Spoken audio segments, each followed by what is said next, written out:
മന്ദാരം ചാനലിലേക്ക് എല്ലാവർക്കും സ്വാഗതം. ഇന്ന് ഞാൻ തയ്യാറാക്കിയിരിക്കുന്നത് ആഗ്രാപേട്ടയാണ്. ഇതെങ്ങനെയാണ് തയ്യാറാക്കിയിരിക്കുന്നത് നോക്കാം. ചെറിയ കുഞ്ഞു പീസുകളായിട്ടാണ് ഞാനിത് പാകം ചെയ്തെടുത്തിരിക്കുന്നത്. നല്ല സ്വീറ്റി ആയിട്ടുള്ള ഇത് എങ്ങനെയാണ് ഉണ്ടാക്കുന്നത് നോക്കാം. അതിന് വേണ്ടിയിട്ട് ഞാൻ നന്നായിട്ട് ഇതുപോലെ നല്ല മൂത്ത കുമ്പളങ്ങ വേണം എടുക്കാൻ വേണ്ടിയിട്ട്. അത് നന്നായിട്ട് കുറച്ചടിയിൽ കൂടെ തന്നെ തൊലി ചെത്തിയെടുക്കണം. 1/2 കിലോ ആണ് ഞാനിത് എടുത്തിട്ടുള്ളൂ. കുറച്ചാണ് ഉണ്ടാക്കുന്നത്, ഭയങ്കര സ്വീറ്റാണത്. അതുകൊണ്ട് നമ്മൾ കുറച്ചാണത് ഉണ്ടാക്കിയിട്ടുള്ളൂ. ഇതുപോലെ ഇതിൻ്റെ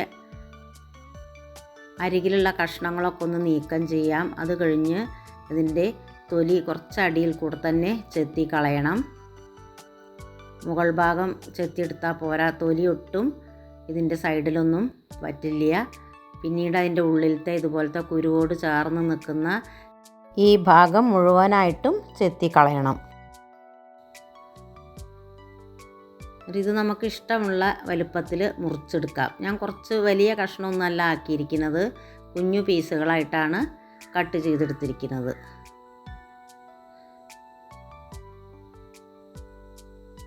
അതൊക്കെ അവനവൻ്റെ ഇഷ്ടം പോലെ തന്നെ നമുക്ക് ഇതിൻ്റെ കഷ്ണങ്ങളൊക്കെ തയ്യാറാക്കിയിട്ടെടുക്കാം. ഇതുപോലത്തെ കഷ്ണങ്ങളാണ് ഞാൻ എടുത്തിരിക്കുന്നത്. ഓരോരുത്തരും അവനവൻ്റെ ഇഷ്ടപ്രകാരം ഇത് ഒരുപാട് വലിയ പീസുകളായിട്ടും മുറിച്ചെടുക്കുന്നുണ്ട്. ഞാനിപ്പോൾ ഇതുപോലത്തെ കഷ്ണമാണ് മുറിച്ചെടുത്തത്. ഇനിയൊരു ഫോർക്ക് വെച്ചിട്ട് അത് നിറയെ കുത്തി ഇതുപോലെ ഹോളിട്ട് കൊടുക്കണം.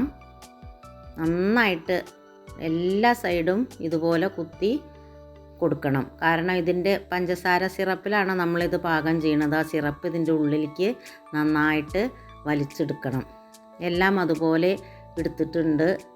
ഇനി നമുക്കിത് ഒരു ബൗളിൽ വെള്ളം എടുത്തിട്ട് അതിലേക്ക് മാറ്റി കൊടുക്കണം.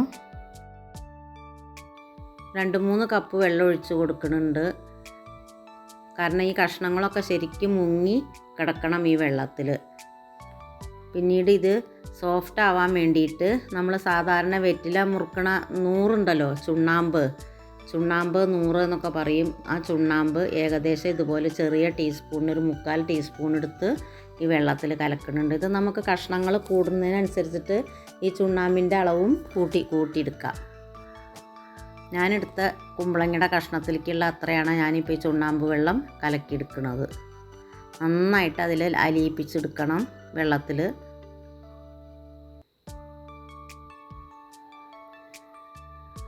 ഇത് മതി. ഇനി അതിൻ്റെ ശേഷം നമ്മൾ നുറുക്കി തുളയിട്ട് കൊടുത്തിട്ടുള്ള കുമ്പളങ്ങ അതിലേക്ക് ഇട്ട് കൊടുക്കാം. ഇനി ഇത് ഏകദേശം ഒരു രാത്രി മുഴുവനും ഈ വെള്ളത്തിലിട്ട് വെക്കണം. എന്നാലാണ് ഇത് സോഫ്റ്റായിട്ട് വരുള്ളൂ. ഫ്രിഡ്ജിലേക്ക് വെക്കണം. പിറ്റേ ദിവസമാണ് ഞാനിത് എടുത്തത്. ഏകദേശം ഒരു 12 മണിക്കൂറൊക്കെ ഇത് വെള്ളത്തിൽ കിടന്നിട്ടുണ്ടാവും. പരമാവധി ഒരു 8 മണിക്കൂറെങ്കിലും ഇട്ട് വെക്കണം. നന്നായിട്ട് ഇനി ഇതൊന്ന് കഴുകിയെടുക്കാം. ഇതുപോലെ കണ്ടോ, നമ്മൾ കൈ കൊണ്ട് പ്രസ് ചെയ്യുമ്പോൾ തന്നെ അത് സോഫ്റ്റായിട്ട് വന്നിട്ടുണ്ട്. നന്നായിട്ട് കഴുകിയെടുത്തു. ഇതുപോലെ കഴുകിയെടുത്തു. ഇനി നമുക്കിത് വീണ്ടും വേവിച്ചെടുക്കണം. അതിന് വേണ്ടിയിട്ട് ഞാനൊരു പാനിൽ കുറച്ച് വെള്ളം ഒഴിച്ച് കൊടുക്കുന്നുണ്ട്. ഇതും ഒരു ഏകദേശം 2 കപ്പോളം വെള്ളം ഒഴിച്ച് കൊടുക്കണം. ആ വെള്ളം ഒഴിച്ച് നന്നായിട്ട് ഇതുപോലെ വരുന്ന സമയത്ത് നമ്മൾ കഴുകി വെച്ചിട്ടുള്ള കുമ്പളങ്ങ ഇട്ട് കൊടുക്കുക. ഇനി നന്നായിട്ട് ഇത് വേവിച്ചെടുക്കണം. ഏകദേശം ഒരു 20-30 മിനിറ്റോളം ഇത് ഈ വെള്ളത്തിൽ കടന്നിട്ട് വേവണം. ഒരു മീഡിയം ഫ്ലെയിമിലിട്ട് വേവിച്ചെടുത്താൽ മതി. കൂടുതൽ കത്തിച്ചിട്ടുണ്ടെങ്കിൽ വെള്ളം വറ്റും, നമുക്ക് കുമ്പളങ്ങ വെന്ത് കിട്ടില്ല. അതുകൊണ്ടൊരു മീഡിയം ഫ്ലെയിമിലിട്ടിട്ട് വേവിച്ചെടുക്കുക. നന്നായിട്ട് ഇതുപോലെ വരുന്ന സമയത്ത് വേണമെങ്കിൽ അത് അടച്ചു വെച്ച് കൊടുക്കാം. അടച്ചു വേവിച്ചാലും കുഴപ്പമൊന്നുമില്ല. ഇടയ്ക്കിടയ്ക്ക് ഇളക്കി കൊടുക്കണം. എന്നാലാണ് എല്ലാ സൈഡും ഒരുപോലെ വെന്ത് കിട്ടുള്ളൂ. നമ്മളിത് വേവിച്ചെടുക്കുമ്പോൾ ഇതിൻ്റെ നിറം കുറച്ചൊക്കെ വ്യത്യാസമായിട്ട് വരും. നല്ല വെള്ള കളർന്ന് ഒന്ന് ചേഞ്ചായിട്ടൊരു യെല്ലോ കളറായിട്ട് വരും. ഇടയ്ക്ക് ഇതുപോലെ ഫോർക്ക് വെച്ചിട്ടൊന്ന് കുത്തി നോക്കാം. വെന്തിട്ടുണ്ടെങ്കിൽ നമുക്കറിയാം. വെള്ളം വറ്റിയിട്ടില്ല. അതുകൊണ്ട് ഇനിയും കുറച്ച് നേരം കൂടിയും വേവിച്ചെടുക്കാം. 20 മിനിറ്റിലധികം ഞാനിത് വേവിക്കാൻ വേണ്ടിയിട്ട് എടുത്തിട്ടുണ്ട്.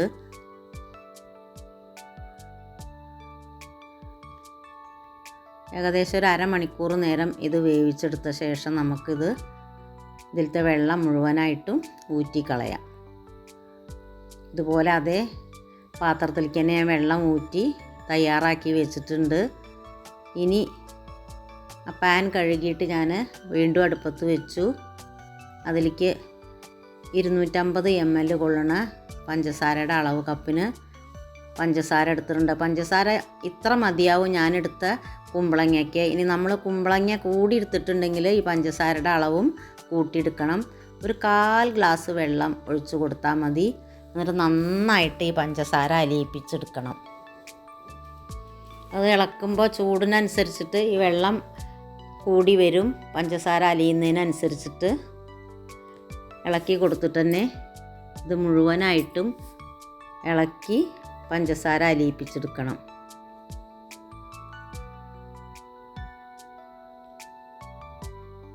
അടിയിൽ പിടിക്കാതെ നമ്മൾ ഇളക്കിക്കൊണ്ടേയിരിക്കണം.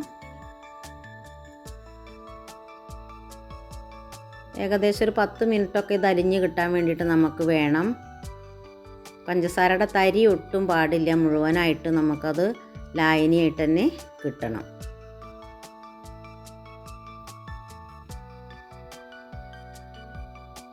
ഇതുപോലെ അലിഞ്ഞ് വരുന്നുണ്ട്. അപ്പോൾ നമ്മൾ ഒഴിച്ചു കൊടുത്ത വെള്ളത്തിനേക്കാളും കൂടുതലായിട്ട് വന്നില്ലേ ഈ പഞ്ചസാര. അലിയും തോറും വെള്ളവും നമുക്ക് കൂടി കിട്ടും.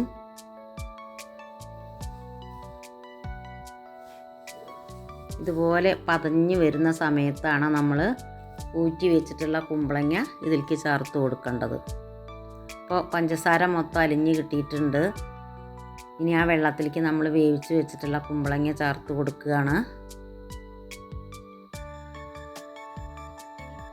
ഞാൻ ഈ ഇളക്കേണ്ട സൗകര്യത്തിനും അതുപോലെ നമുക്ക് പഞ്ചസാര ലായനി ശരിക്കും ഉള്ളിലേക്ക് പോകാൻ വേണ്ടിയിട്ടും കുറച്ച് ചെറിയ പീസായിട്ടാണ് കട്ട് ചെയ്തിരിക്കുന്നത്. ശരിക്കും ആഗ്രാപേട്ട പറയുമ്പോൾ ഇതിൻ്റെ ഡബിളായിട്ടുള്ളതാവും ഓരോ കഷ്ണങ്ങളും. ഞാനിപ്പോൾ ഈ സൗകര്യത്തിനനുസരിച്ചിട്ടാണ് അത് ചെറിയ പീസാക്കി എടുത്തത്. ഇനി അത് ഇളക്കിയിട്ട് ആ ലായനി മൊത്തം നമ്മുടെ ഈ കുമ്പളങ്ങ വലിച്ചെടുക്കും. നമ്മൾ തുളയിട്ട് കൊടുത്തിട്ടുണ്ടല്ലോ, എല്ലാം ഇതുപോലെ ഫോർക്ക് വെച്ചിട്ട് തുളയിട്ട് കൊടുത്തിട്ടില്ല, അതിലേക്കൊക്കെ കയറിയിട്ട് ഈ പഞ്ചസാര ലായനി മൊത്തം വറ്റും. മീഡിയം ഫ്ലെയിമിൽ തന്നെ വെച്ചാലാണ് നമുക്ക് ഈ വെള്ളം ഇതിലേക്ക് കറക്റ്റായിട്ട് വറ്റി കിട്ടുള്ളൂ. ഇതിൻ്റെ പഞ്ചസാര ലായനി വറ്റി കിട്ടുന്നതിനനുസരിച്ചിട്ട് കുമ്പളങ്ങയിലേക്ക് എല്ലാം വലിച്ചെടുത്തിട്ടുണ്ടാവും. അതിനനുസരിച്ച് ഇതിൻ്റെ കളറും ചേഞ്ചായിട്ട് വരും. നല്ല വെള്ള കളർന്ന് ലൈറ്റ് കളറായിട്ട് വരും. അപ്പോൾ ഒരു 1/2 ടീസ്പൂൺ ഏലക്കാപ്പൊടി ഞാൻ ചേർത്ത് കൊടുത്തു. ഇത് ഓപ്ഷണലാണ്. കയ്യിലുണ്ടെങ്കിലും ഈ ടേസ്റ്റ് ഇഷ്ടമാണെങ്കിലും മാത്രം ചേർത്ത് കൊടുത്താൽ മതി. അതില്ലെങ്കിലും കുഴപ്പമൊന്നുമില്ല, ഒരു നിർബന്ധമില്ല. ഞാനിപ്പോൾ എൻ്റെ കയ്യിലുള്ളത് കൊണ്ട് അതിലേക്ക് ഒരു 1/4 ടീസ്പൂൺ ചേർത്ത് കൊടുത്തു.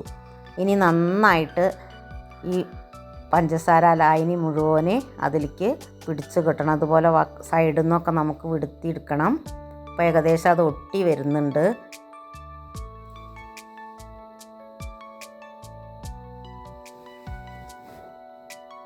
നന്നായിട്ട് ഇളക്കി യോജിപ്പിച്ച ശേഷമാണ് നമ്മളിത് സ്റ്റൗ ഓഫ് ചെയ്യേണ്ടത്. വെള്ളം മുഴുവനായിട്ടും വറ്റിയ ശേഷം നമുക്ക് സ്റ്റൗ ഓഫ് ചെയ്ത് കൊടുക്കാം.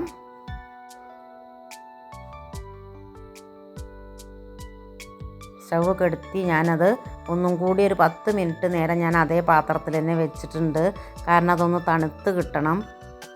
ഇത് കണ്ടില്ലേ, ഇപ്പോൾ പാത്രത്തിലൊന്നും ഒട്ടും ഒട്ടി പിടിച്ചിട്ടുമില്ല. എന്നാൽ മുഴുവൻ ലായനി അതിലേക്ക് വലിച്ചെടുത്തിട്ടുണ്ട്. ഈ ചട്ടുകത്തിൻ്റെ മുകളിലൊക്കെ കണ്ടില്ലേ പഞ്ചസാര ഇങ്ങനെ കട്ടിയായിട്ട് നിൽക്കണം, ഇതുപോലെയാണ് ആവേണ്ടത്. അതിപ്പോൾ ഇതുപോലെ കട്ടിയായിട്ട് നമുക്ക് ആ കുമ്പളങ്ങയിലേക്കാണ് ചേർന്ന് കിട്ടിയിട്ടുള്ളത്. ഇനി നമുക്കതൊരു പ്ലേറ്റിലേക്ക് മാറ്റാം.